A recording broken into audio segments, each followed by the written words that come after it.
बिस्मिल्लाहिर्रहमानिर्रहीम। अस्सलाम वालेकुम नाज़रीन 3-4 डेवलपमेंट्स हुई हैं, मैं उसके ऊपर बात करूँगा आज। एक तो ये है कि ईमान मिज़ारी और अली वज़ीर इनको गिरफ़्तार किया गया है, रात गए और उसके बाद जो है इन्हें अदालत में पेश किया गया है। दूसरी जानिब शाह महमूद कुरैशी को कल गिरफ़्तार किया गया था, शाह महमूद कुरैशी को आज अदालत में पेश किया गया और पुलिस ने उनकी रिमांड की दरख्वास्त की जज से।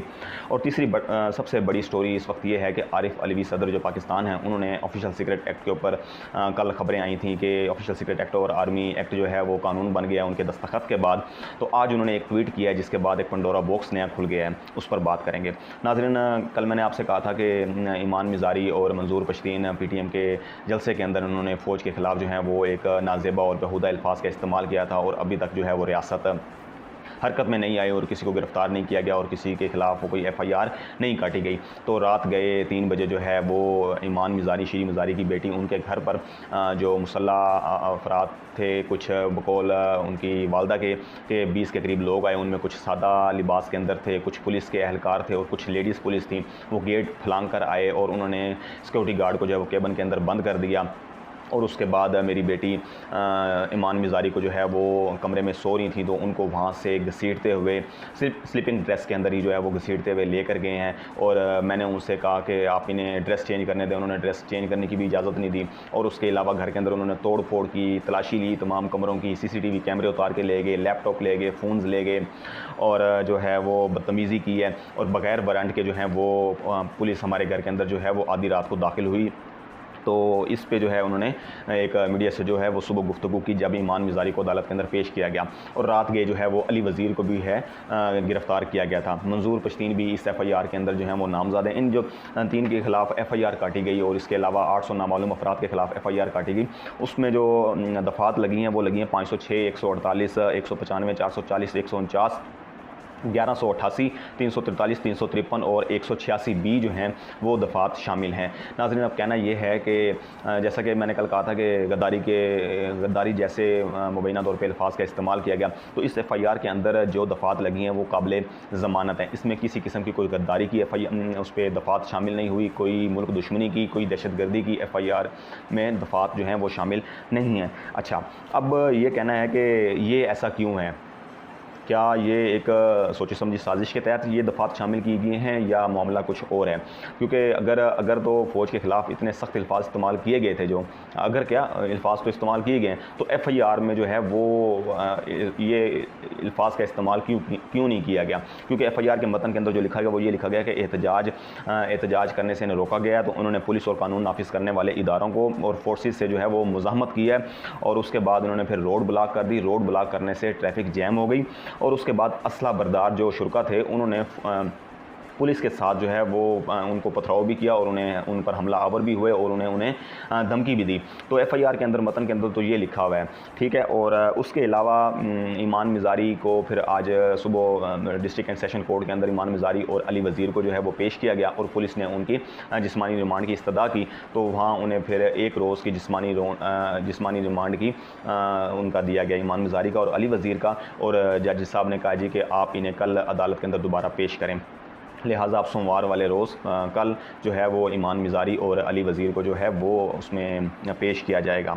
अच्छा, दूसरी तरफ जो है शाह महमूद कुरैशी जो हैं उनको कल गिरफ़्तार किया गया था और शाह महमूद कुरैशी को आज सुबह मजिस्ट्रेट की अदालत में पेश किया गया। तो पुलिस ने उनकी भी जो है वो रिमांड की इस्तदा की। तो अदालत ने पहले फ़ैसला महफूज कर लिया उनके रिमांड पर और बाद अज़ां फ़ैसला सुनाते हुए उन्होंने कहा कि 1 रोज़ा जिस्मानी रिमांड की इजाज़त दी जाती है और साथ ही सोमवार के रोज़ इन्हें अदालत दोबारा पेश किया जाए। अच्छा नाज़रीन, अब शाह महमूद कुरैशी ने वहाँ जब वो पेश हुए अदालत के अंदर तो मीडिया से उन्होंने गुफ्तगू की और गुफ्तगू करते हुए उन्होंने कहा जी कि जो FIR मेरे ऊपर काटी गई ऑफिशियल सीक्रेट एक्ट के तहत, उसमें 5 और 9 जो दफ़ात लगाई गई हैं वो मुझ पर इम्प्लीमेंट नहीं होती।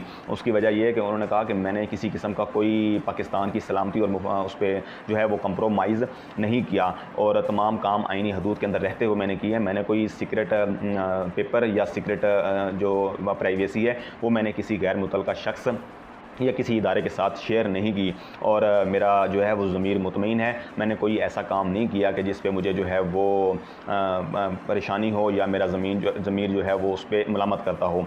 और तीसरा उन्होंने कहा जी कि मैं FIA ने मुझे जब भी साइफ़र के ऊपर तलब किया तो मैं उनके सामने पेश होता रहा। उन्होंने मुझे सवालात लिख कर दिए, मैंने उनके सवालात के जवाब जो हैं वो लिखे हुए जो सवालात थे उनको मैंने जवाबात लिख कर दिए। और जब भी मुझे उन्होंने बुलाया मैं साइफ़र के मामले के ऊपर FIA के सामने पेश हुआ, और मैंने तमाम जो है वो उनके साथ उस पर तमाम कार्रवाई के अंदर अपना तामुन जो है वो तामुन करता रहा हूँ।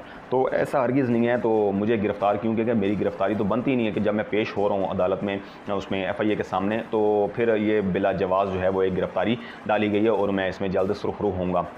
अच्छा, उसके बाद नाज़रीन एक तीसरी ख़बर जो है वो सबसे बड़ी ये है कि सदर आरिफ अलवी, कल हमने एक स्टोरी डिस्कस की थी, उसमें कहा था कि ऑफिशियल सीक्रेट एक्ट 2023 और आर्मी एक्ट तरमीमी बिल 2023 जो है वो सदर पाकिस्तान के साइन के बाद जो है वो एक बाकायदा बिल बन गया है। और आज सुबह जो है वो सदर पाकिस्तान आरिफ अलवी ने एक ट्वीट किया और उसमें उन्होंने कहा जी कि मैं खुदा को हाजिर नाजिर जान के कहता हूँ कि मैंने ऑफिशियल सीक्रेट एक्ट और आर्मी तरमीमी बिल जो 2023 है इसके ऊपर दस्तखत नहीं किए। मैंने अपने अमले से कहा था कि ये बिल वापस जो है वो कौमी सेक्रेटेरिएट उसको भेज दिए जाएं, और उसके बाद जो है मुतअद्दिद बार मैंने उनसे पूछा तो उन्होंने कहा बिल वापस भेज दिए गए हैं। अच्छा, उसके बाद जब उन्होंने कहा जी कि अमले ने मुझे कहा कि हमने बिल वापस भेज दिए हैं। अच्छा, अब वो कह रहे हैं कि मुझे ख़बरों से पता चला कि उस पर ये बाकायदा कानून बन गया मेरे दस्तखत के बाद। तो एक तो मैं माफ़ी मांगता हूँ पेशगी कि जो इस बिल के बनने के बाद अगर कोई इसका मुर्तकिब सज़ा का मुर्तकिब होगा तो उससे मैं माफ़ी मांगता हूँ और अल्लाह ताला जो है वो मुझे माफ़ फरमाएगा। सदर साहब ने यह ट्वीट करके एक नया पंडोरा बॉक्स तो खोल दिया है। क्या पाकिस्तान में सदर मुमलिकत का जो ऑफ़िस है वो भी कंप्रोमाइज़्ड है? क्या उसके दफ्तर के अंदर काम करने वाले लोग जो हैं वो भी गद्दार हैं, जो अपने सरबराह के साथ भी जो है वो ऐसा कर रहे हैं? अब सवाल ये पैदा होता है कि इनके इस बयान के बाद क्या वो ऑफिशियल सीक्रेट एक्ट और आर्मी तरमीमी बिल जो 2023 है ये एक बाकायदा बिल बन गया है या नहीं हुआ? तो सवाल का जवाब ये है कि जब सदर मुमलिकत जो एक सुप्रीम कमांडर है, जो चीफ़ ऑफ आर्मी स्टाफ, तीनों अफवाज के सरबराहों का जो है वो एक हेड है उनका, और उसके बाद चीफ जस्टिस ऑफ पाकिस्तान से हल्फ भी जो है वो सदर मुमलिकत लेता है, और सदर मुमलिकत जब तक साइन नहीं करता तो वज़ीर आज़म को पासपोर्ट जारी नहीं होता। सदर मुमलिकत की इजाज़त के साथ ही मुसल्लह अफवाज के अंदर कोई भी शख्स जो है वो कमीशन हासिल कर सकता है। तो जो उसके दस्तखत के बाद एक बिल पास हो जाता है, एक बाकायदा बिल बन जाता है। बिल पास होने के बाद बिल बाकायदा सिर्फ सदर मुमलिकत के साइन होने के बाद बनता है, और अगर वो रिजेक्ट कर दे तो वो बिल वापस हो जाता है।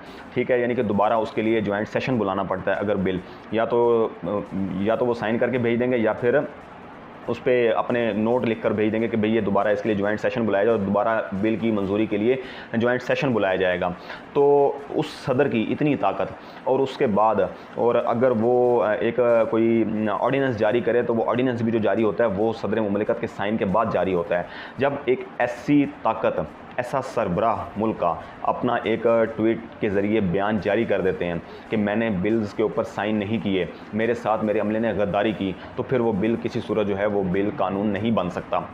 अब सवाल दूसरा ये है, क्या अब सदर मुमलिकत आरिफ अलवी सुप्रीम कोर्ट को लिख सकते हैं कि आप कानूनी राय दें कि मैंने दस्तखत नहीं किए और मैंने ये बयान जारी कर दिया, मेरे अमले ने मेरे से गद्दारी की है, मेरे अमले ने मेरे साथ झूठ बोला है और मेरी इजाज़त के बगैर जो है वो ख़बर लीक की और उसको जो है वो बता दिया कि भाई साइन हो गए हैं, और जबकि इन्हें मैंने कहा था कि आप इन बिल्स को जो है वो वापस कौमी सेक्रेटेरिएट में वापस भेज दें।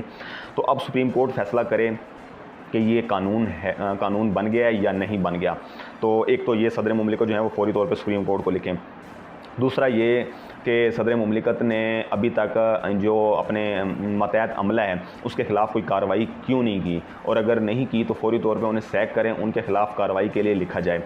क्योंकि तीसरा ये कि सदर मुमलिकत का जो वो ऑफ़िस है वो कंप्रोमाइज़्ड है, वो कहीं अपनी ख़बरें लीक करके किसी ऐसी जगह पहुंचा रहे हैं कि जो नहीं होना चाहिए था। और इसका मतलब है कि फिर जो लोग जो जिस किस्म का कोई कानून पास करवाना चाहते हैं या जो बिल पास करवाना चाहते हैं वो सदर मुमलिकत की इजाज़त के बगैर भी जो है वो उसे पास करवा सकते हैं। तो अब कई सवाल खड़े हो गए हैं और अब जो है ये एक थरथली मच गई है पूरे उस पे पाकिस्तान के सियासत के ऐवानों के अंदर कि ये हो क्या गया। सदर मुमलिकत के इस बयान के बाद जो है वो अब लोग उन्हें कह रहे हैं कि आप इस ओहदे के लायक नहीं हैं। भाई वो ओहदे के लायक हैं या नहीं हैं? अगर उनका बयान आ गया तो सबसे बड़ी उनकी गवाही है, क्योंकि अब उनके खिलाफ तो कोई किसी किस्म की सदर के खिलाफ कार्रवाई नहीं हो सकती, उनके खिलाफ किसी किस्म की FIR दर्ज नहीं हो सकती, क्योंकि सदर का ओहदा जो है वो आइनी तौर पे इस्तिस्ना उन्हें हासिल है। और जब उन्होंने इतनी बड़ी गवाही दे दी, इतना बड़ा बयान जारी कर दिया, तो उसके बाद वो नहीं है। हाँ, अगर सदर मुमलिकत सुप्रीम कोर्ट को नहीं लिख सकते कि आया आप इसको चेक करें कि कानून बना है या नहीं बना। दूसरा, सदर मुमलिकत अगर अपने मातहत अमले के ख़िलाफ़ कार्रवाई नहीं करते, उनको सैक नहीं करते, तो फिर जो है इनको अपने ओहदे पर रहने का कोई हक़ नहीं है। वो अपने ओहदे से इस्तीफ़ा दें और अपने घर जाकर आराम करें। अल्लाह आपका हामी नासिर हो। पाकिस्तान जिंदाबाद।